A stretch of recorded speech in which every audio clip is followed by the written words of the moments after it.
What's up? What's up, everybody? Welcome to Courage After Dark on a Friday night. I testing an audio. I had an audio issue during our earlier testing, but I think I'm good. I'm also testing a new background, a new looping background. So, a couple of things testing tonight. We've got 3 big topics to cover tonight. And I am very excited to cover it because it's a couple of things we've been working hard on. So, my name is Alvin Louie from Courage is a Habit. Welcome to Courage After Dark. Please share this live stream wherever you're watching, whether it's X, YouTube, wherever else you're streaming from. We're covering 3 things that if you're a parent or a grandparent, you have to know this. These are things that it's not talked about. It's not even, even in the conservative media very much. And well, one of them is, and then the other 2 topics are not. And so we really want to highlight this because it impacts everybody's children, even if you don't have children that go to public schools. So let's share this live stream. Okay, cool. Sounding good? Yes. All right. Excellent. Awesome. Okay, so man, we have a lot going on. First of all, I have to say this is my co-founder's line, her Jennifer McWilliams line. The courage is hot. She's been after us to do this for like a year. We finally did it. So I gotta tell you though, these sweatshirts are it's so comfortable. It's so damn comfortable, and she's very sensitive to things that are not comfortable. So this is super good. This is super comfortable. That's why I gotta show it to you guys. We've got the crop top. Okay, the crop top with the different colors, green, black, and gray storm, and then this one here. I'm wearing the French Navy one. You got a black. And then you've got dark gray as well. The courage is hot. They're super comfortable, and go get it. It supports us. It supports our mission. And here, let's see here. How do I? Here we go. Here's the fastest way to get it. It's right there. Courage. It's a habit.org/store. So go get that. Courage is hot hoodie. It's very comfortable, and I've been wearing this nonstop since I got it. For a woman, if you want to wear a crop top one, it's good for working out, it's good for hiking, all that stuff. So, yep, go and get it. Courage is hot. You'll get a lot of conversations about it. I promise you that. All right, so share this Courage After Dark, and we're gonna hit it. We're gonna hit it. Let's do it. The first thing I want to talk about. First thing is my favorite topic, going after the transgender cult. They are the most evil thing that we've ever seen in this country, going after children. And I want to talk about this study that came out of Finland.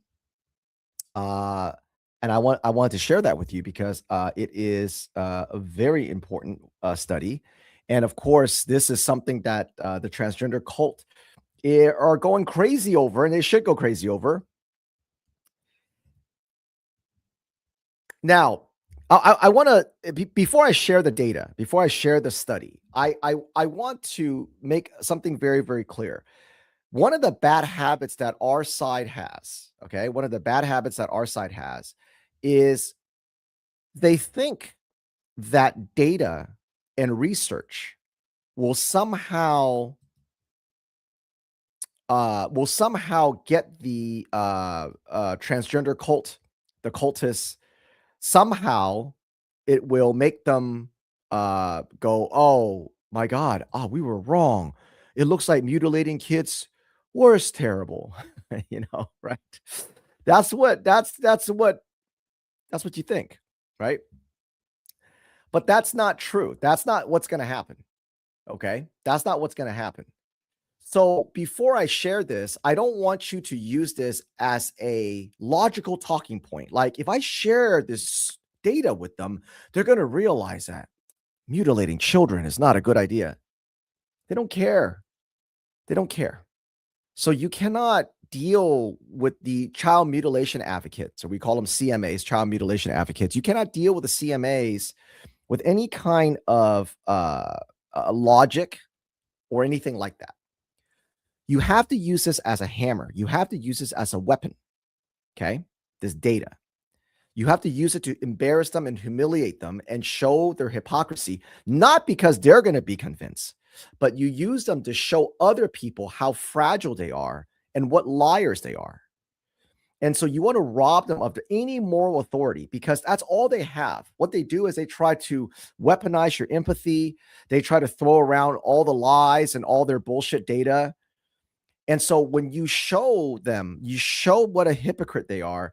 It's not because they care, it's to show other people so that other people stop worrying about being called a transphobe or a bigot, because that's all they have. It's just emotional blackmail. So that's the first thing. Okay. That's the first thing before I share this data.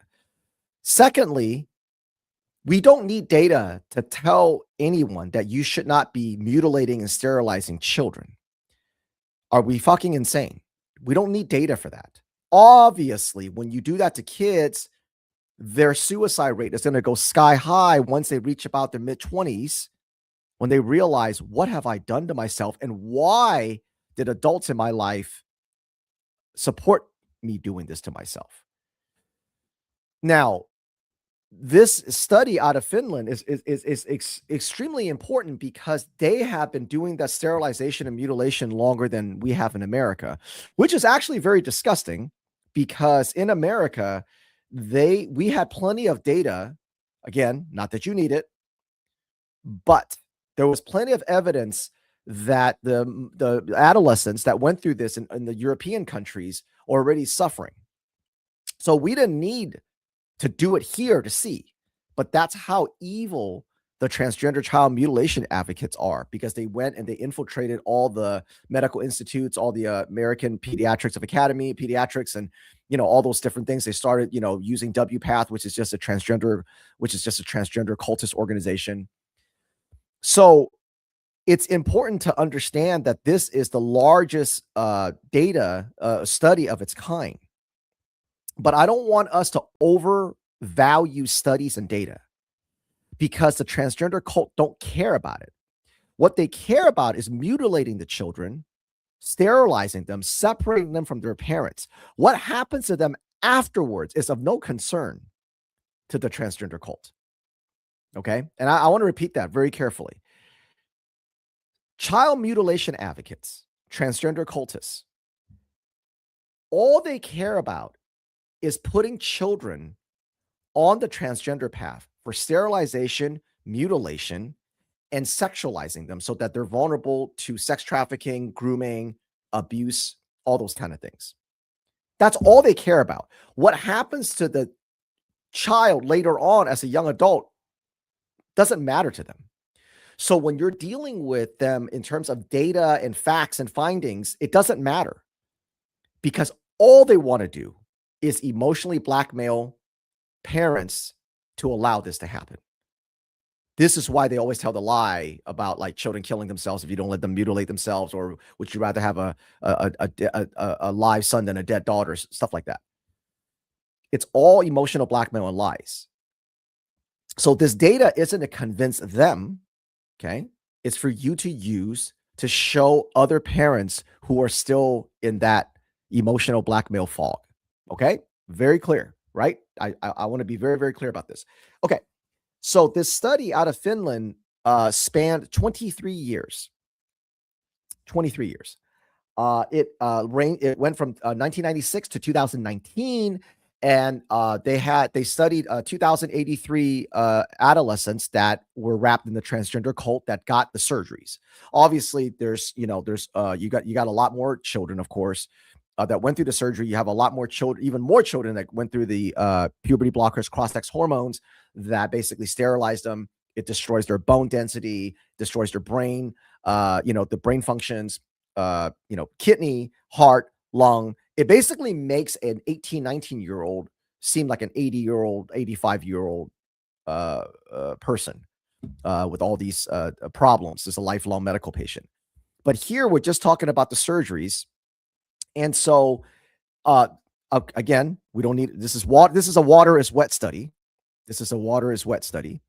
But what they found was the males who had a 9.8, almost 10% suicide ideation that had the, oh, I'm going to commit suicide after surgery, it went up to 60.7% after they cut off their balls. So again, no shocker. If you're a man or a young boy and you got your penis and your testicles chopped off and you got this disgusting, smelly neo vagina that it's just disgusting, in this place, and you're always in pain and you're a lifelong medical patient. Yeah, when you get to be about mid-20s and your brain matures, yeah, no shit, you're gonna want to commit suicide more. For the girls, they came in at 21.6%, which look at how much higher girls were than boys before surgery. Because the transgender cult, as we've said for years, the transgender cult impacts girls more than boys for a lot of reasons. Okay. And then of course the way and again, it goes back to the feminism attack on women, which is what we're going to talk about the second topic. But you'll see how much more terrible mental health is for girls than for boys because of the way feminism attacks girls and the way culture attacks girls and all those different things, and the transgender cult attacks girls more than boys. But they came in at 21.6, and then after the surgery, for the girls, is basically taking parts of their arm or their thigh and a piece of their colon, and they just attach this appendage to their abdomen that pretends to be a penis. That of course doesn't work. It's disgusting. And then they close up their vagina, and then they follow these young adolescent girls, and then of course throughout the time their suicide risk and their ideation goes up to 54.5%. So once again, water is wet. We don't need a study to say if you do this to children when they get to be that, when they get to be the middle, early 20s, mid 20s, of course, they're going to want to commit suicide. Now, remember, this is from Finland. The studies in Finland, 23 years. We will see something very similar, if not worse, in the United States within the next probably 5 to 7 years. We're going to see a massive suicide spike. We're going to see a massive suicide spike in the United States, largely because we've been now doing this to children in America for the last, 10 years. And so the, 15 and 16-year-olds that got the mutilation surgeries, they're going to be in their mid-20s here soon. And so within the next 5 to 7 years, we're going to see this massive spike in suicides in America. Now, of course, the CMAs and the transgender cultists will tell you the suicides because they're not accepted. Because every organization and every company that has a trans flag is not enough for them. Of course, that's not accepted. They've taken over. This delusion has taken over every part of American life. But no, it's they need more acceptance. So of course that's going to be their excuse. So a warning: you can save this, clip this, whatever. This is going to be their excuse. But obviously, don't fall for the bullshit. They are mutilating the children. They want children mutilated. Of course, they're going to be the ones that cause a suicide. But like I said earlier, they don't care. What the study showed that for even for Finland, it really jumped. They were doing this before 2010, which is why they have the study, but it jumped tenfolds according to their study. It jumped tenfold starting in 2010, which ours, we didn't really see that jump until about 2015, 2016. But again, they were already starting this before we did in the States. No shocker, no shocker. In 2010, that was, when their schools as well as ours started doing the same things that we did, all the mental health and all that kind of shit. And so, of course, that social contagion also got saturated their schools. Actually, Jen, if you're listening, can you look to see if social emotional learning was in Finland when that came in? That also might be interesting too, because or something similar to it. I would bet anything that Finland had the same kind of mental health, school counseling, things like that of that nature, starting at around that 2010. Maybe they started earlier than we did, because anytime you see like a big jump like that with children, it's not because of cell phones or social media or video games or Hollywood or whatever their version of Hollywood is. It has to be something where many, many kids spend the great majority of their time. And there's only one place that all children all around the world share is school. So anytime you see a massive jump in something, you can't look at things that are recreational, like their phones or social media or things like that. That obviously adds to it. That augments it. But you have to always go back to their education. Where do they spend the lion's share of their time? And 100% of the time, anytime you see a big spike in something, whatever it is socially, if you go back 5 years, you will see that something being implanted in schools, because that's the fastest way to brainwash a large amount of children in a short amount of time, because they have them for so long. So obviously we don't work in Finland, so this is just my guess, but I would bet anything that their schools had the same kind of transgender brainwashing that we did, and I bet you they came in the same way, under some kind of inclusion, mental health, something like that. It's got to be something like that for it to have that kind of a jump. Um, what the other point of this study that we had wanted to point out is that 48% of these adolescents were already on psychiatric medication prior to going to these transgender clinics. So think about how evil it is for them to operate on children who are already on these medications. Now, as everybody who's followed our work or fights the transgender cult knows, all the kids, unless they're doing it for social value and they don't really mean it, they just want to say I'm non-binary because it's because it gives them social value and love bombing.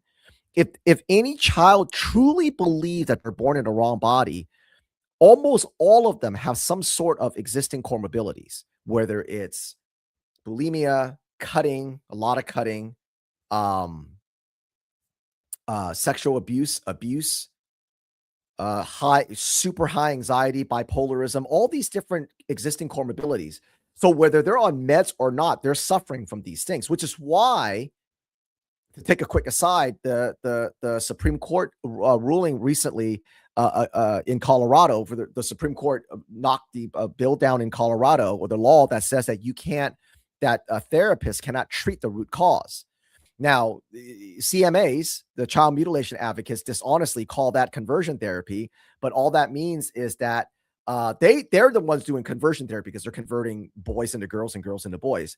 But what this is the Supreme Court ruled against the transgender cult, and they said that therapists, good therapists, family therapists, psychologists that want to find the root cause, to help the child find the root cause, so that they don't believe they're born in the wrong body, they can do that if they want to without the state punishing them for it. Uh, so so the great majority of children they already have existing comorbidities. But in this particular case, 48% are already on drugs. They're already on psychiatric drugs. And so for them to be mutilating, doing surgeries on these kids who are already on psychiatric drugs, instead of finding out why they're on the drugs, which again, the CMAs dishonestly call that conversion therapy. It's to actually find out why there's the problem. And You have to remember in the past, okay, in the past, before the transgender cult took over, when kids had any kind of issue and then they showed issue, whether they're cutting themselves or there's bulimia or they're showing signs that they were abused, what you would do is you would get them into therapy back when therapy was only dealing with the individual issues, not this bullshit therapy and mental health that we have today. You would find out and help the child come to terms with what happened to them. Hopefully, they don't have to be on meds, but if they're on meds, it's supposed to be temporary to help them get through a hard time. And the whole idea is to get the kids who unfortunately horribly went through something very traumatic to get to overcome it so that they can live a healthy life moving forward as a young adult. But today, because the transgender cult is so it's so pervasive in schools, what happened is those school counselors now take those children. They know about these children because they survey them in school, and then they put them on the transgender path instead of working with the parents and then getting an outside family therapist that the parents pick to help the child deal with whatever it is that that plagued them. So it's not in and so because of the way schools are, it really destroys the mental health of children. More children's mental health now are in the toilet. They're on psychiatric medicine more than ever. And I know that, those of you who fight the big pharma and the make America healthy again side of things is God bless you guys, because that is a huge thing. Absolutely is a huge thing. And I'm, very grateful that we have people fighting that. But we have more kids than ever on these drugs, and then of course it makes them for easy pickings for the transgender cult. So what we want you to do is we want you to take this, and I'll go ahead and post this under the stream here. What we want you to do is we want you to take this, and we have a couple of call to actions for you. What we want you to do is we want you to take this, save it first of all, of course, save this. Again, we can go to the stream here and I'll post it in the stream here. We want you to save this and send it to as many parents as you can. Explain to them, show them that this is the study, that came out, right, what I just explained, but the graphics kind of self-explanatory. And then we want you to share with the parents in your text groups and your Facebook groups, the transgender cultists in your community, your woke white women and all of them will go nuts because they don't want you to share this, because they don't want to blow the lie that if you allow children to mutilate themselves, they will no longer commit suicide. Obviously, this study shows you quite the opposite. When they go through the surgeries, their risk of suicide goes sky high, which is, again, the water is wet. Post it on your Facebook groups, send it into your parent, if you have a WhatsApp or, Signal group or text thread, whatever. And then I want you to print this out and hand it to people at the school board. Your school board, hand it to them, the school board members. Hand it to the people in the audience. Email this to your principals, to your superintendents, and go, why are you pushing transgenderism in the school? Why are you still calling it it's about inclusion and empathy? Why do you have these trans flags? Here's the study that shows what the end result is. This is the only end result that can be when you put kids on this path to mutilation, sterilization, and confuse them very young. Now, again, like I said earlier, your job isn't to convince them that they were wrong. They'll never admit to that because they're ideologues, they're missionaries. What you want to do is you want to get them on record making excuses about it. Oh, that's not what the study says. Oh, this is not what it is. Oh, other, it just gender affirming care helps kids. You want to get them saying that in the face of this study to show they never care about suicide. If they cared about suicide, they would look at this study and go, "Oh my God, this is awful." Because 100% of the people in your schools, the principals, school counselors, teachers, school, the aides, whoever, not a single one of them would know about the study. I promise you that. I don't care where you are. Go ahead. Send it to your school board members, especially those who are pushing this. Send this to your principal, your teachers, your school counselors. It's always about inclusion and empathy and trans this and trans that and rainbow flags everywhere. Ask them if they've seen this. I would be shocked if anybody tagged us and said, "Oh yeah, I found a school board member that actually looked at the study." They won't. So we make this for you. Again, we make these so that you can use it, so that you can go and take it, use it. We try to make it easy for you. We should probably put this up on our website too. We hadn't got a chance to do that yet because we just released this yesterday. I'll probably put it up on the website as well, but it's on the stream right now on X. If you're watching somewhere else, go to X and you can find it, download it, and use it. Please use it. We make these things for you. All right. What's up, everybody? You guys have a good Friday? Share this live stream. Courage After Dark. This is Alvin Louis from Courage is a Habit. Also wearing the Courage is Hot sweatshirt.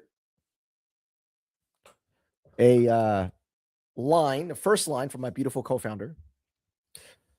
She's been wanting to do this Courage is Hotline. So go to courageisahabit.org/store. We have the crop top hoodies, different colors. Very cool.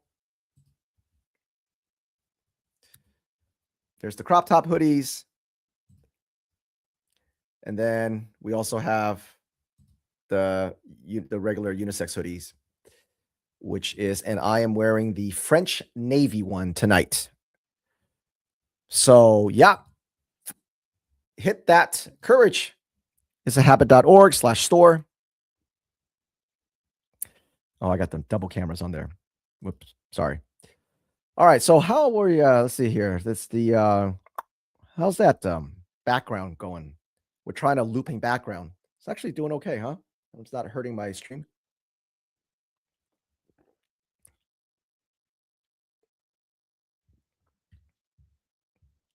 Oh, also, check this out. We have a Deport Woke White Women t-shirt. It says Deport Woke White Woman. Basically, deport one of these. That would be great. So it says Deport Woke White Women. We have them in black and we have them in white. Deport Woke White Women. This is a tri-blend. So this is one of those t-shirts that hug you. It's super comfortable. It hugs you. It's a fitted look. So that's what that one is. All right, share this live stream because we are going to hit something that I promise you 99.9% of parents does not know exist in schools. In fact, to be fair, we did not know it exists until I don't know, 2 weeks ago, 3 weeks ago. So, and if we don't know it, chances are 99.9% of parents wouldn't know it. And it is the most, as we all know, the most poisonous thing in this country has ever seen is feminism. And it is in your children's school. So share this live stream because I'm going to show you the program. I'm going to show you the founder. Most of you will know her. That is in your children's schools. So share this live stream and let's hit it.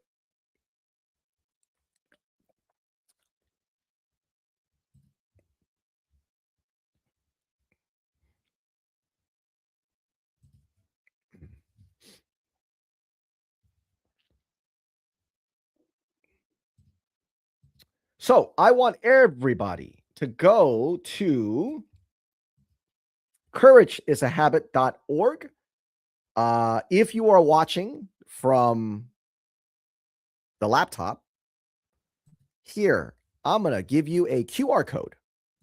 So right there, sort of right there, there, right there. Uh, if you're watching on a laptop, you can scan. Okay, you can scan this. It's going to take you right to Courage is a Habit. Pretty cool, right? We got the QR code. They just started doing that not that long ago. So very cool. I want you to go to courageisahabit.org and click on Tool of the Week. Now, let me just explain. You can click on Tool of the Week over here. The Lean In Girls is what I'm going to talk about because here's the banner. Or if this confuses you, you can also click on Tool of the Week up here, and it'll also take you to Lean In Girls. Sometimes, people don't know that you're supposed to click down here and not up here. So we made it so that you can click on both. All right. Lean In Girls. Radical feminism disguised as mental health. Okay. So let me explain. And by the way, next week, I have a treat for you next week about this. We kicked a hornet's nest of radical feminists. And let me just say that we deal with a lot of stupid people, critical race theorists, losers, transgender cultists, on and on and on. But these old, bitter, ugly feminists, honestly, was probably the stupidest group we have ever seen. They were wrong about everything. They bodied themselves. It was hilarious. And so next week, we're going to feature them. But tonight, I just wanted to, but it came from this. And it all because they didn't like the word radical. It's hilarious. I promise you, you're going to love it. It's going to be a hilarious thing that we're going to feature next week. But for tonight, what I want to show you, and this is, all joking aside here, this it's a program called Lean In Girls. And it comes in through the American School Counselor Association, ASCA. For those of you who support and follow us for a while, know that we hit ASCA, ASCA a lot. And we discovered that ASCA, the American School Counselor Association, partnered with this disgusting radical feminist organization called Lean In Girls. Okay. Now I'm going to go through this and what they are in just a second, but you can go right now to courageisahabit.org, click on Tool of the Week. If you're watching it live or you're watching it within the next couple of days, we'll keep it on for a little while longer. And you can download this report. Okay. We explain what it is. We also give you some things to do. I'll come back and explain what we gave you to do. Okay. How you can fight back, as we always do. But what I want to do right now is I want to go through our report, and I want to show you pieces of the Lean In Girls,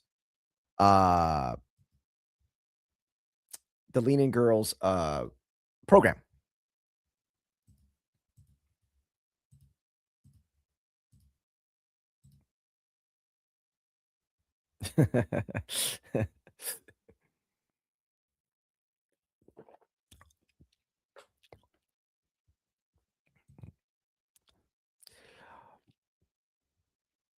Are you laughing because we're going to expose and make fun of the stupidest group we've ever encountered? Or are you laughing because you clicked on Tool of the Week? I'm not sure what you're laughing at.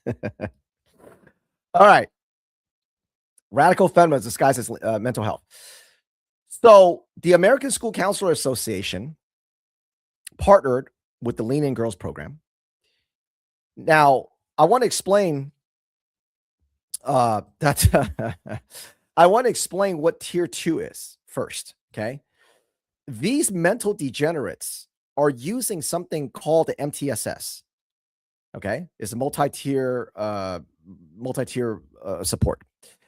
And so that triangle, okay, the MTSS is supposed to be for people that go through actual trauma, like real trauma. Okay. But the schools are using the MTSS as a way to put all your children in this triangle so that they have an excuse to treat them mentally, to treat their mental health.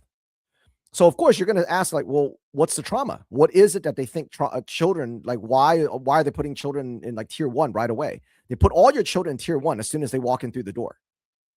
And this is how they talk about it. This is their justification.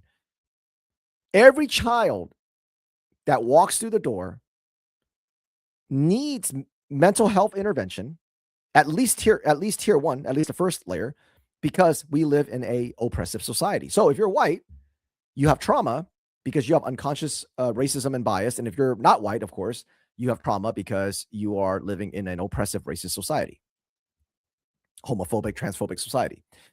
So every child needs mental health intervention. That's how disgusting they are. Now, the lead-in girls take it to another level. Once your daughter is in this program, again, they disguise it as mental health and female leadership. They are put in tier 2, meaning that these girls are treated already because they are suffering from the patriarchy, an oppressive America, a sexist America, that kind of thing. So that's what they mean when they say tier 2 intervention. They're treating your daughters right off the bat that they have trauma, as if they went through like something horrific. But they believe your daughters are going through something horrific because of a sexist society, even though they're the ones that put the horror on your daughters. Now, what is Lean In? The program, the organization Lean In, and then Lean In Girls is their education arm. What do they talk about? What are they about? Abortion rights are a critical workplace issue. COVID, shouldering COVID. Women running for president. Progress for women isn't slowed, it's stalled. How to be a feminist dad. And take a look at this. For girls and non-binary teens who identify with the girlhood experience. That's right. This feminist female leadership program invites boys into their sessions, but they're teaching your daughters that that's part of the girlhood experience. That's right. That is what they're saying. And they target your daughters between 11 and 15. Let that sink in. This radical feminist, this disgusting poison that's disguised as mental health and female empowerment targets your daughters between the ages of 11 and 15. Now, why do they do that? Because anybody that's been around girls or has daughters or nieces or sisters know that for any child, but especially for girls, that 11 to 15 is the single most vulnerable window. Because that's when they start puberty. That's when they're figuring out their peer groups, how they fit in, all those different things. This is their most vulnerable age where they get the girls to love abortion, to accept transgenderism, to hate men, hate family, hate having babies. This is why this program targets 11 to 15. That's how disgusting they are. Okay. That's how disgusting they are.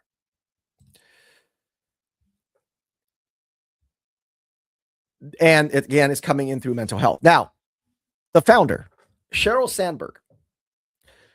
You guys, if you guys are watching this, chances are you probably know who Sheryl Sandberg is. Does anybody remember her?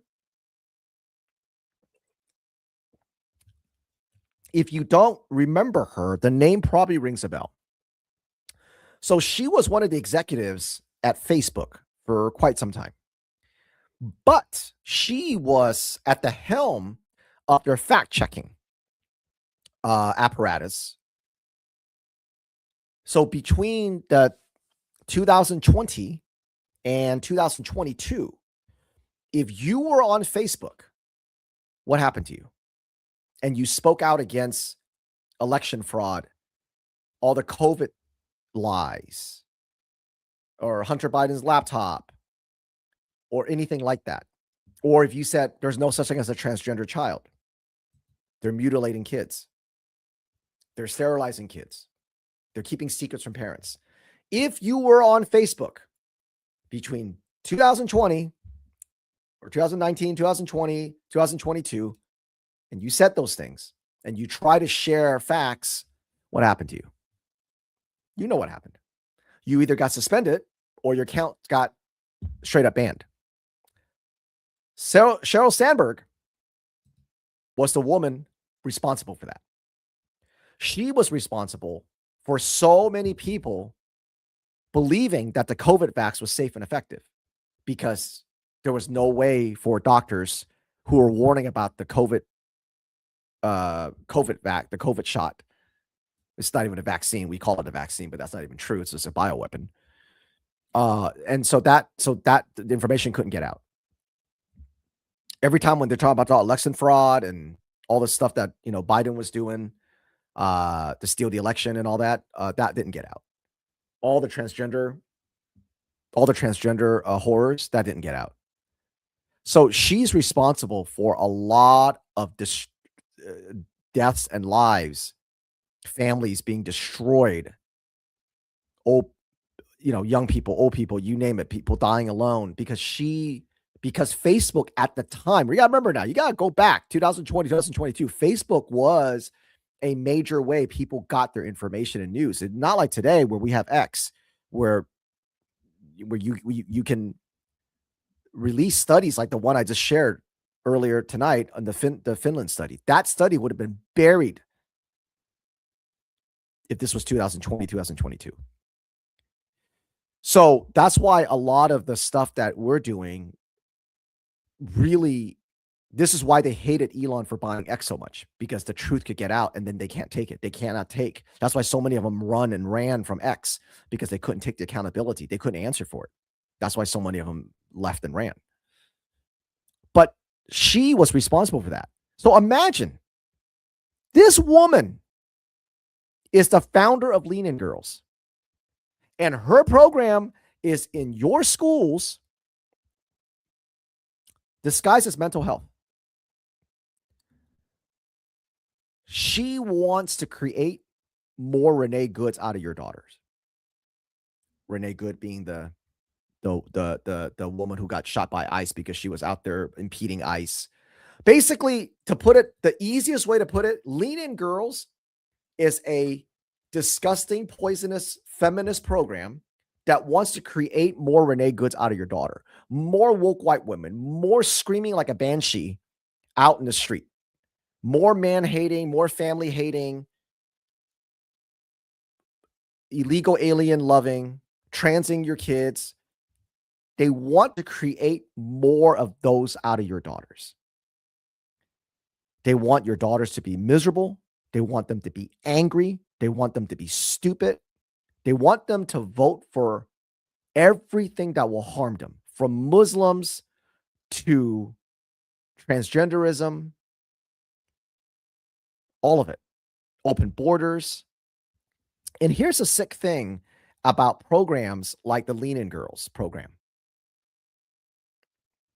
And we'll hit the curriculum here. You can see every time the feminist brainwash your daughters to vote for these policies and these politicians, it always leads to a nation or a society that harms girls. I'm not saying there's not been men that's been harmed by illegal aliens and open borders and all these horrible policies. Yes, men, of course, have been hurt by it. They've been mostly hurt economically by it. And a lot of, fathers and husbands have lost their lives to illegal aliens. But if you take it as a whole, the feminists, These programs that want to turn your daughters into Renee Goods, into these woke white women, when they support illegal aliens and they want these people coming from countries that genuinely look at women as just, you can just throw acid on their face. You can stab them. You can do, as long as you go up to a woman and you want to talk to her and she goes, I don't want to talk to you. That's justification of stabbing her or throwing acid in her face. Who does that hurt more? Men or women? Transgenderism. You get these women to support transgenderism. You get them to destroy masculinity. Who does that hurt? Do guys care if a woman pretends to be a guy and walk into a man's bathroom? No, we don't give a shit. I mean, we wouldn't support it because you don't want to set that precedent, but we're not afraid. And have you seen a man's bathroom? So knock yourself out. In our sports, do we give a shit if a woman pretends to be a guy and tries to play sports? No, that's why you don't hear it. What does transgenderism hurt? Women. They invade women's sports, women's locker rooms, women's spas, women's prisons. Do we care if a female prisoner, if a female murderer pretends to be a guy and wants to be put in a male's prison? Never. That never happens. You never hear of a female criminal pretending to be a boy or a man and says, I want to be put in a male prison. That never happens because the transgender cult is made up of degenerate, sexually deviant, evil males. But the feminism that gets these women to vote for this policy, these inclusive policies, it hurts them. Sharia law, which is the third topic I'm going to talk about tonight. Normalizing Muslims, importing that culture. Who does it hurt? If you bring in Sharia law in this country, who does it hurt, men or women? More.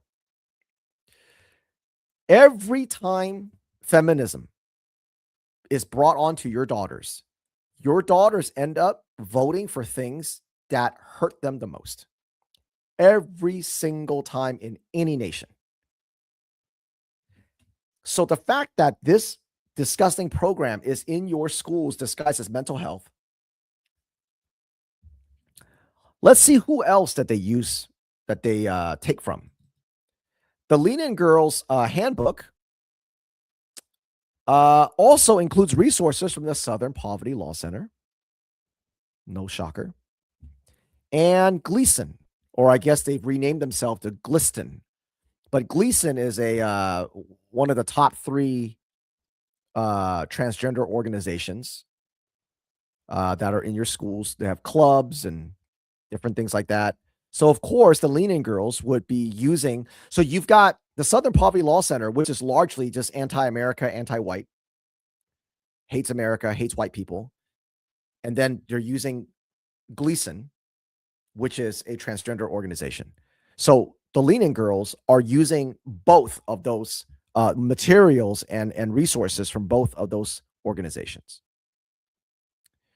They talk about overcoming bias and barriers, becoming an ally, challenging stereotypes. You see, when you read stuff like that, challenging stereotypes, okay, set bold and healthy goals, embrace risk-taking. You're like, okay, that sounds pretty good. But as Jennifer always says, through whose lens? If you're teaching your daughter to reframe failure and embrace risk-taking through the lens of a loving parents, that's a different story. But through the lens of Sheryl Sandberg, through the lens of transgender cultists, through the lens of the Southern Poverty Law Center, reframing, let's take reframing failure, okay? Let's take reframing failure. If you teach your daughter to reframe failure, it means, hey, if you got a C in your test, reframe that. If you went out for a sports team and you didn't get picked, let's reframe that. That's not a failure.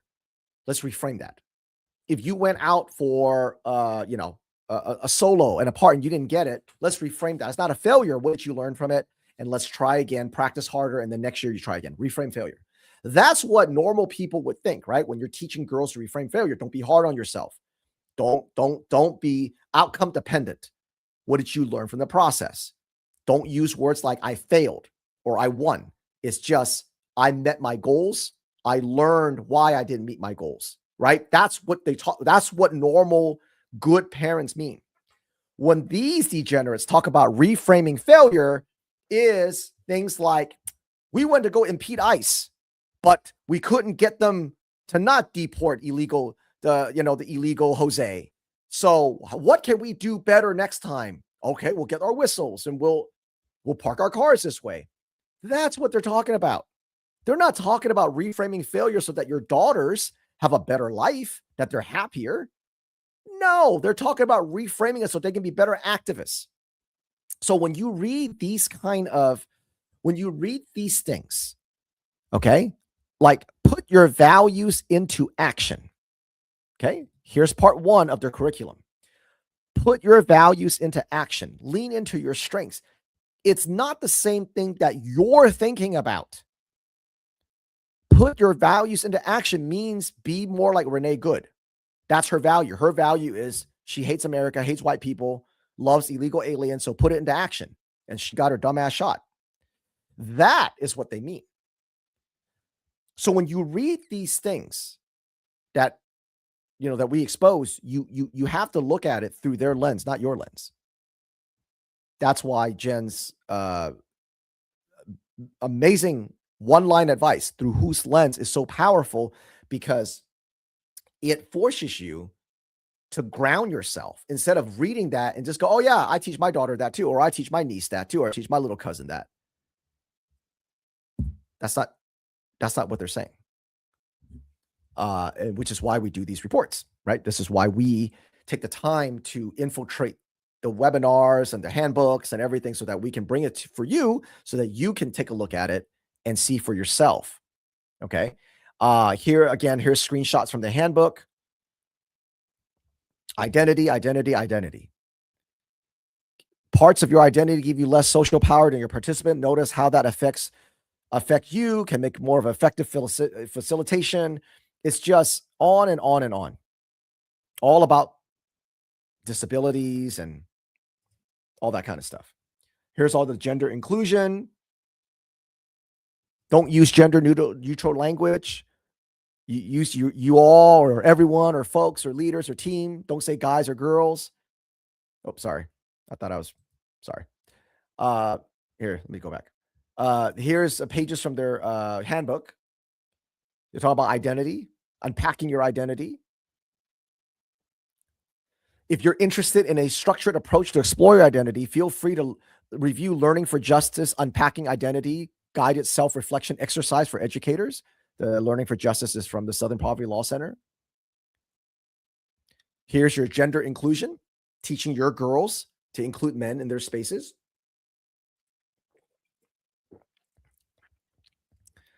Don't use guys or girls. There you go. This is your feminist program disguised as mental health, called the Lean In Girls.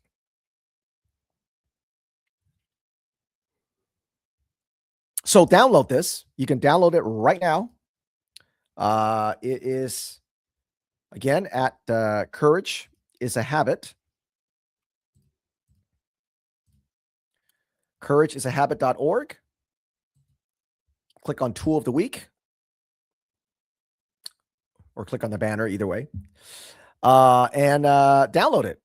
Now, once you get here, we also have a couple of turnkey things for you. Also, we also gave you some red flag terms for parents. The MTSS, which actually I probably should hyperlink this.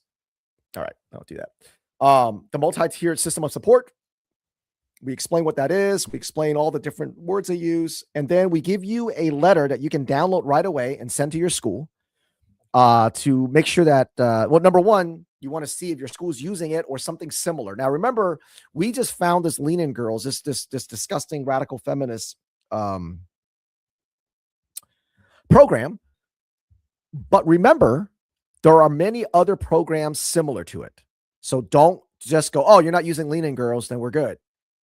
So this letter is going to go into, anything like that, any kind of program that discusses this kind of stuff. You don't give permission. You want to opt your child out of it.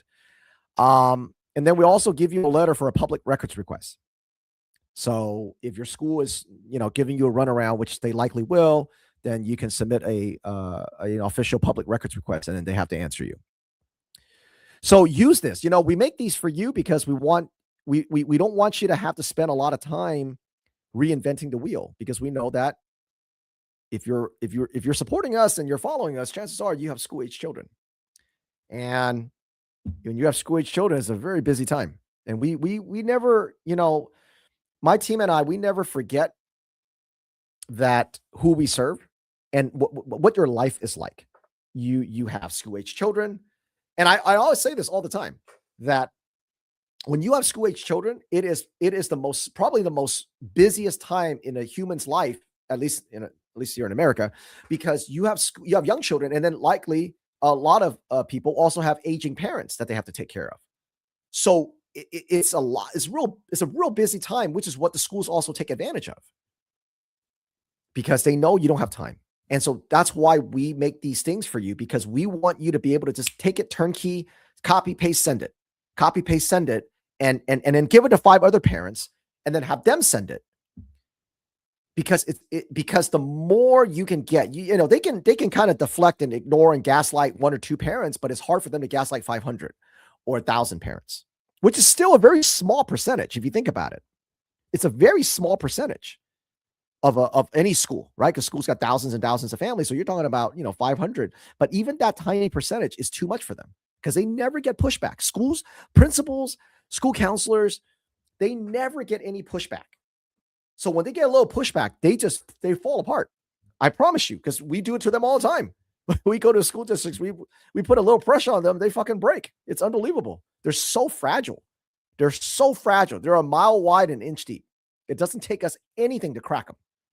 I mean, seriously, we can go to any school district, give us 30 days, and we'll crack them, because they can't take that kind of offense. Now, granted, our offense is, more than the average person. But the point is that you don't have to do offense like us. What you want to do is you want to use our turnkey tools and give it to a lot of parents. So what you can't do, what we can do from an individual offensive standpoint, but what you can make up for that is volume. So if you can get give it the 5 other 10 parents, and then each of them give the 5 other parents, and you can cobble together 300 parents to give them something like this, that's equivalent to us coming in for, a couple of weeks or a month. So where you can't do the things that we can do individually, you can make up for it in volume. And that's why we make this as easy as possible for you. But you got to use it, right? I mean, if you're just complaining on Facebook, or you just share this on Facebook and go, oh, can you believe what the schools are doing? Look at this disgusting feminist program. If you don't use the things that we make you to put pressure on your schools, then nothing happens,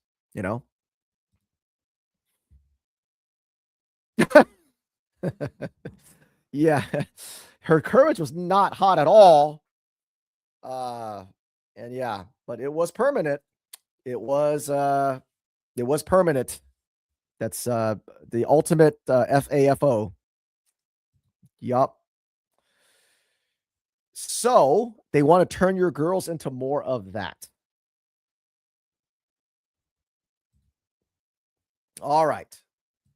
So share this live stream. We've got one more topic to cover, and we're going to cover the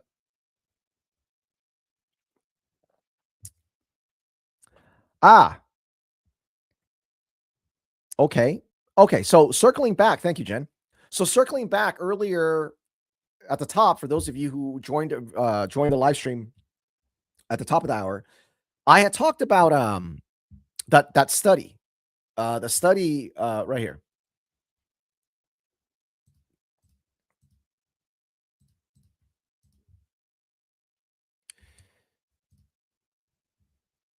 Okay. So they had said that while they were doing the, sterilization and mutilation surgeries, it wasn't really super prevalent. It wasn't really prevalent until 2010, and it was a tenfold jump. And when I started the episode, because this is in Finland, okay, so just for those of you who are just joining, this is a study in Finland that shows that the suicide risk and ideation went sky high after surgery. It's a 23-year study. And I covered this in the beginning of the stream. You can scroll back and listen. But one of the most interesting statistics is that they said that this jumped tenfold in 2010. And I had said that I'll bet you anything that this social emotional learning, mental health, inclusion started in their schools as well, because that's the only explanation. There is no explanation how you can get a bunch of children to succumb to this social contagion. It's not the social media, it's not the phones, because there's a lot of parents who are very good parents that keep their children off those things. And then there are a lot of parents that don't know and they have the children on it. But children still spend 7 hours a day, 5 days a week in school. So Jen just looked it up and exactly we confirmed. Same timeline as us. They had the social emotional learning that brought in the transgenderism. And then by 2016, it was completely saturated. So that's why that started for them in 2010 as well. But because they already had that apparatus of doing surgeries, and we did not, I mean, we really didn't see that until later in the States. We're, probably about, I mean, I don't know. I wouldn't say we were 10 years behind them, but we're probably like 7, 8 years behind them.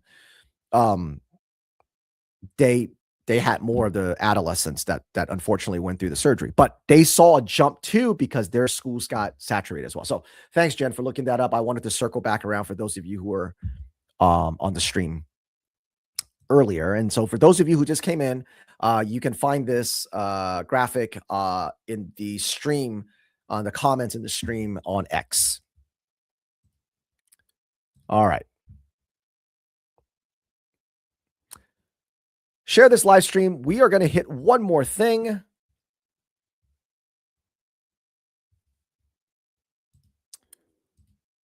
We're talking about Muslim culture in your schools and who your mental health organization is partnering with.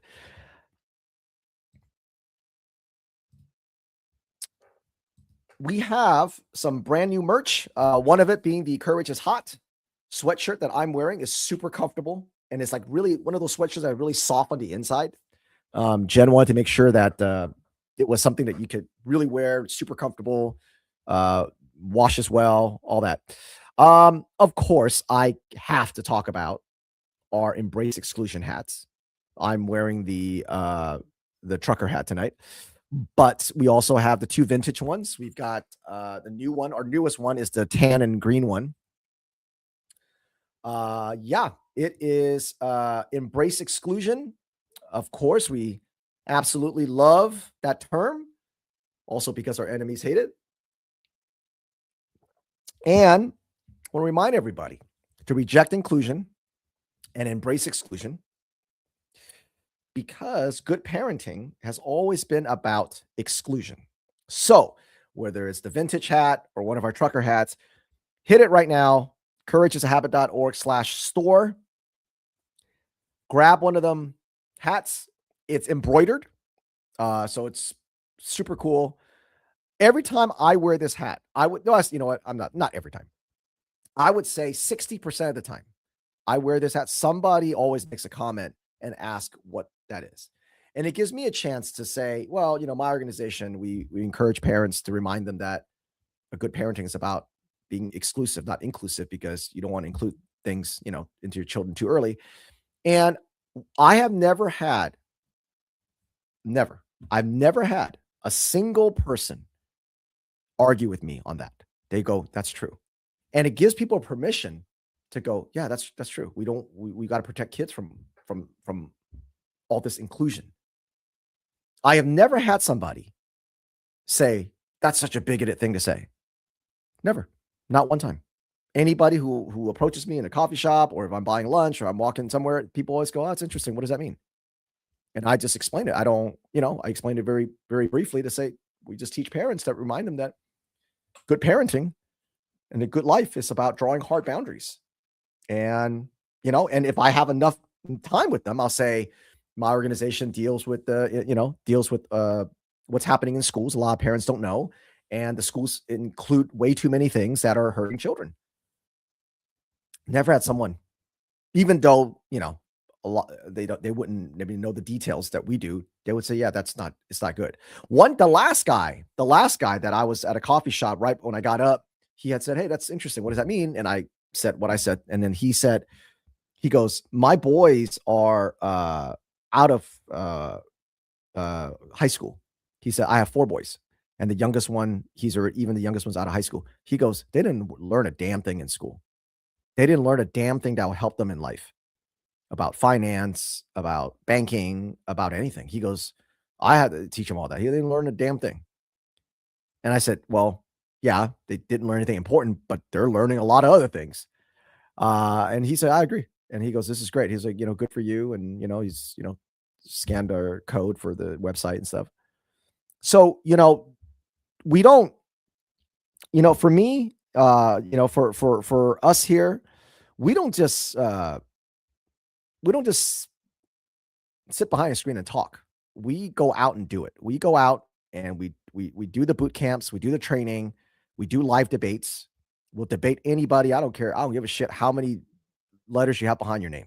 If you want to talk about critical race theory, you want to talk about anything in school about transgenderism and all that kind of stuff, you come on a live debate, I'll bury you. And so when I wear this, I want to have conversations with people, but not in an obnoxious way, right? Nobody likes an obnoxious fanatic. But I want to wear, these things because I want to show, I want to walk the talk. When I talk about courage as a habit, this is not something that we just say on a screen or, as a punchline. I truly do believe that in order for you to develop courage, you have to have the courage to have conversations live. And so anything that I say here, I need to have the courage to be able to say it to a person. So, and I need to be able to back that up. Again, not in an obnoxious way like the woke white women do and the woke does, which is obnoxious. They turn everybody off. But in a way that's a respectful conversation and say, I don't think there's such thing as a trans child. And I think it's wrong that schools keep secrets from parents. And let me explain why. That's fine. You can have that. So, the courage is there. The embrace exclusion hats really, it's been truly one of the best things, whether I'm wearing a t-shirt or I'm wearing, one of the hats. So it supports our mission as well, of course. courageisahabit.org/store and grab one thing or two things. That would help us out a lot. All right. Last thing tonight. Share this live stream. We are talking about how your schools are normalizing your children, showing your children or normalizing your children to accept the Muslim culture and then eventually share a law. They won't know the difference. I mean, look at New York. So New York is a good bellwether for that. Disgusting. I mean, you got 9/11 in the same place that they're voting for socialist jihadists, their mayor, but that didn't come by accident. That came because they taught their kids, they're now grow up to vote for the people who hate us.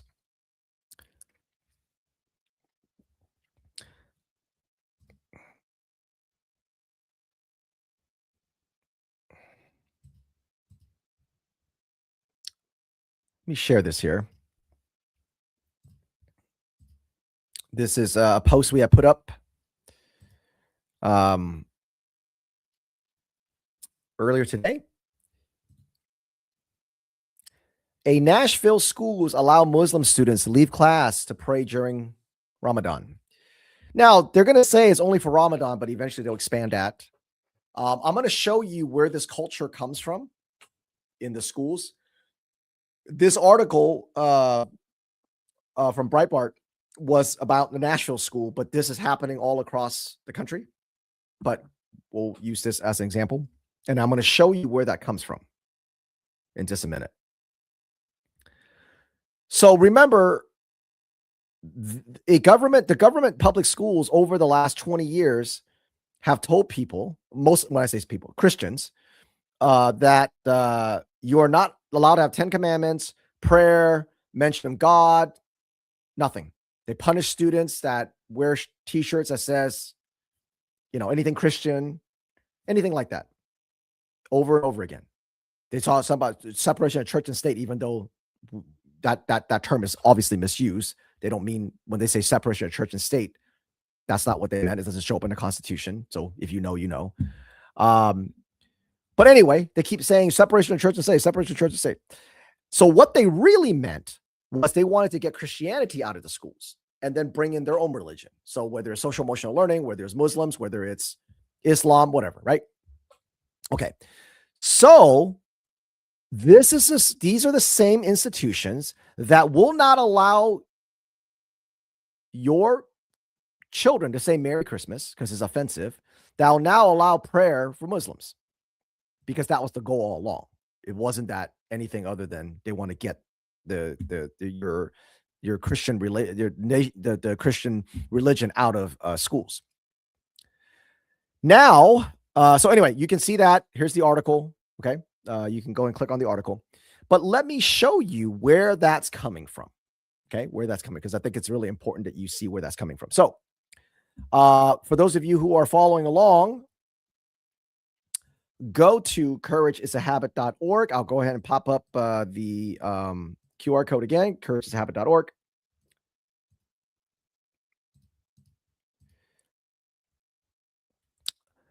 This time, what I would like you to do, go to courageisahabit.org. You can do two things. You can hit search and type in CAIR, which is the CARE, the Islamic terrorist organization. Basically, it's Hamas. You can do that. Or you can go to collections, click on collections, go to behind closed doors, which is our campaign. Those of you who've been following us for a long time know this is our exposure of the American School Counselor Association. Scroll down and you will find ASCA supports Islamic terrorists. So up to you, either way, however you want to do it. Either type in CAIR, CAIR, or just go to collections behind closed doors and pull it up. Okay. So you can download this like anything, like any of our tools. You can download this.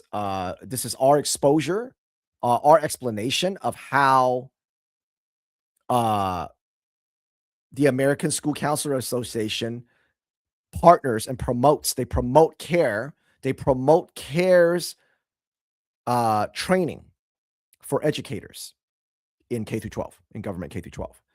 Also, in our tool that you can download right now, again, courageisahabit.org, search CAIR, CAIR, or go to collections behind closed doors and download it. We also link a video, an excellent video. This is it's a pretty short video, but Glenn Beck a little while ago did an excellent exposure of why CARE is a terrorist organization, is Hamas. And so the fact that so tonight, I showed you two disgusting organizations, Lean In Girls and now CARE. And both organizations has been brought to your schools by ASCA. That's why we've always said, Jen and I's always said that if we could get rid of one organization that would make a huge improvement in the K through 12 is ASCA. Because through mental health, they're able to bring in all kinds of horrific things to brainwash your children under the guise of mental health or inclusion or belonging or whatever. So here we've got ASCA partnering with CARE, which is a terrorist organization. And then we show you what is it that CARE's, they call it an educator's guide to Islamic religious practices. Okay, is right here.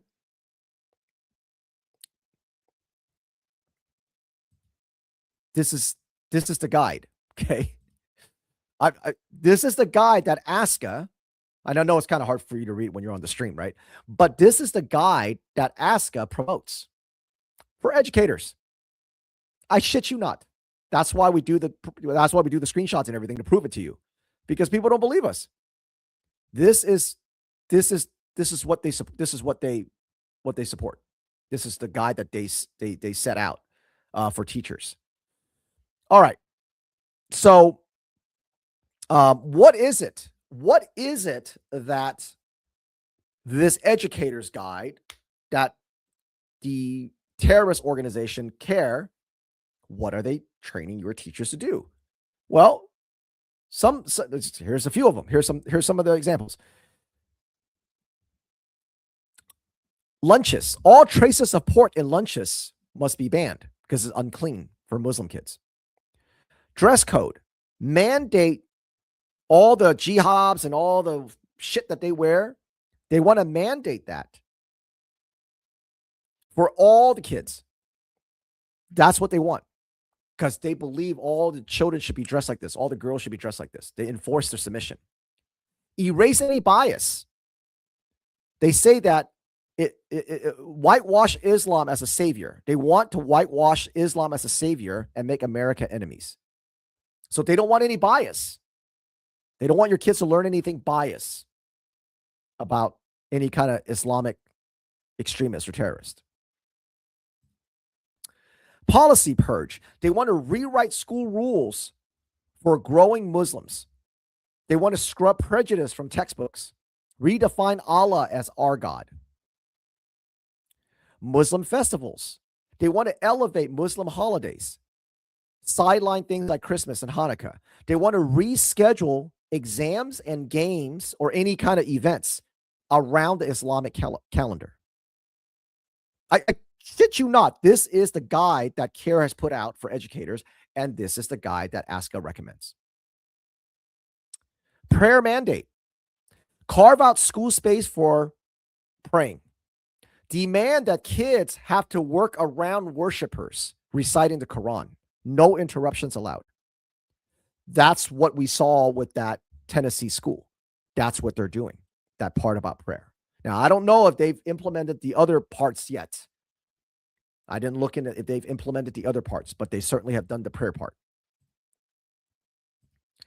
So this is what ASCA wants school counselors and educators to do. Educate themselves on Islam. Support Muslim students by getting other students to be inclusive of the Muslim culture, Islam. They want to transform the schools towards that Sharia law. Of course, that is the assist. They want to do that. They're not going to tell you that's what they're going to do, but that's how it is when they start brainwashing your kids a little at a time. So when it's time to vote for Sharia law, it's like in New York, they're going to vote for it. Obviously, clubs, lots of clubs, lots of clubs in schools, just like the GSA clubs, right? It's always about the after school clubs. They want to get the most vulnerable kids, start to radicalize them.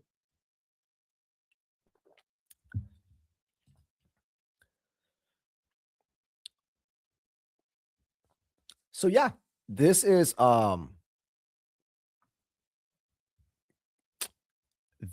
what mental health means in your schools. ASCA promoting CARE's Educator's Guide.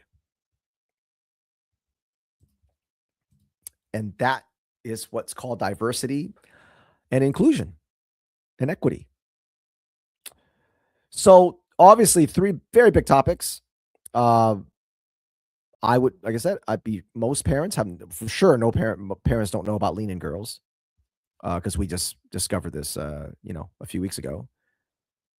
Also, it also coincides. We got very lucky that Sheryl Sandberg also has been taking a bath, because she's came out and talked about she's going to go after the traditional wife movement and things like that.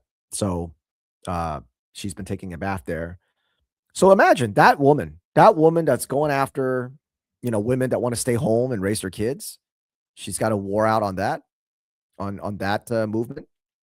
There's a lot of girls, a lot of women are realizing feminism was a big, gigantic, horrible lie that's brought nothing but misery to their life. So Sheryl Sandberg has been attacking that movement. And yeah, she's the founder of Lean In Girls, who is coming to your schools if they're not in your schools already, uh, disguised as a female empowerment. And then the same ASCA, the American School Counselor Association, is promoting CARE. It's a Islamic terrorist organization. Mental health. We keep telling you folks, mental health is the big Trojan horse. Anything to do with mental health. Billions have been put in mental health. That's what social emotional learning is, mental health. That is, nobody wants to touch it. Nobody has the guts to attack mental health because they don't have the courage to go, it's not what you think it is. It's a Trojan horse. And until we have the courage to go after mental health and to stop all this billions in funding, because they keep dangling kids. Oh, kids need help. Kids need help. Well, if a child really needs help, then the parents go find help outside of schools. But every time you want the schools to do something for you that you should be doing for yourself, this is how it always ends up.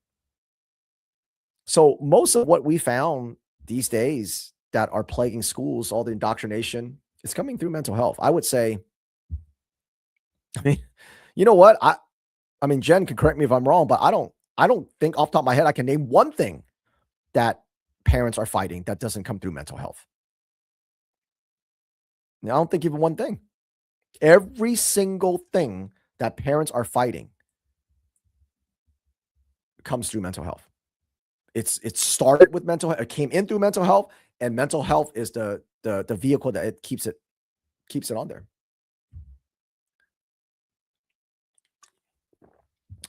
All right, folks.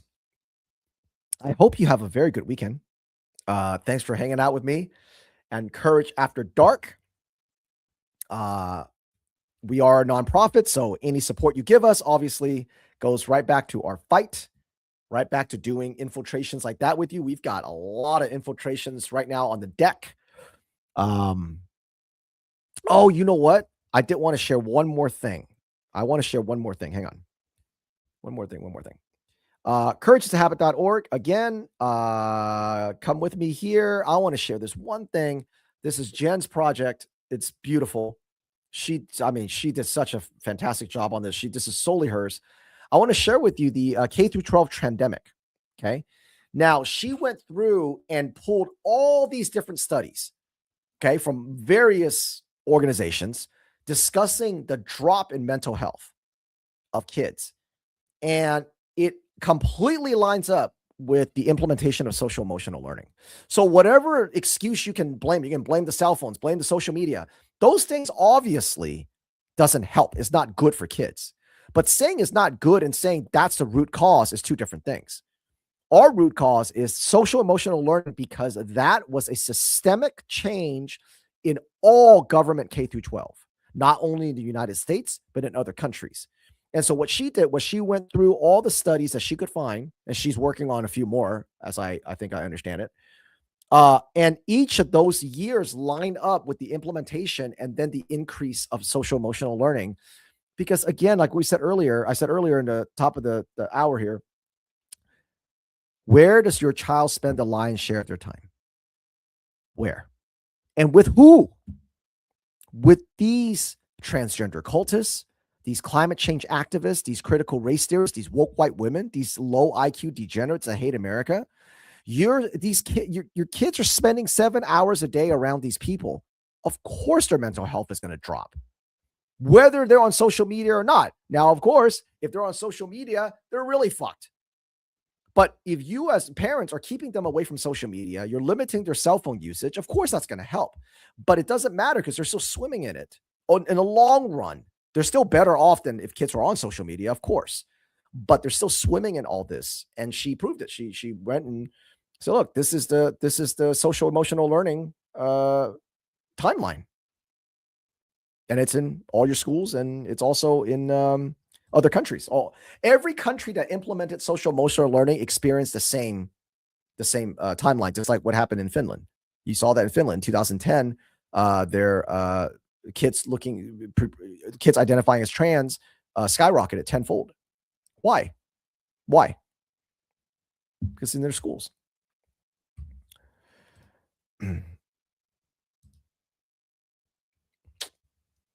I expect nothing less. I know you do.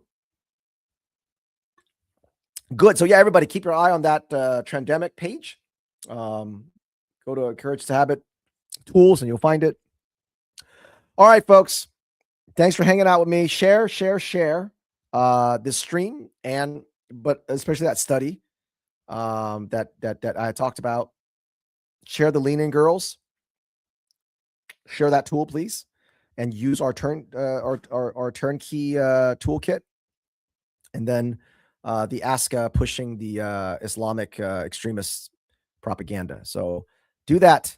That makes us so happy that we see our stuff being used in real life. Like I said, we don't want to stand behind a screen. We want to do this in real life. Right? It's great to be able to connect like this and do a show and right? We're on X and Facebook and all that kind of stuff, but nothing beats taking it into the real world. And we're a real world kind of people, right? And we're a real world kind of organization. I don't like to hide. I like to do things face to face. I like to do it live. And that's the only way to make real change. Do it live at the local level. So, all right, folks. As we always say, if you don't stand up for your children today, they will live on their knees tomorrow. My name is Alvin Louie. Courage is a Habit. I'll see you next time.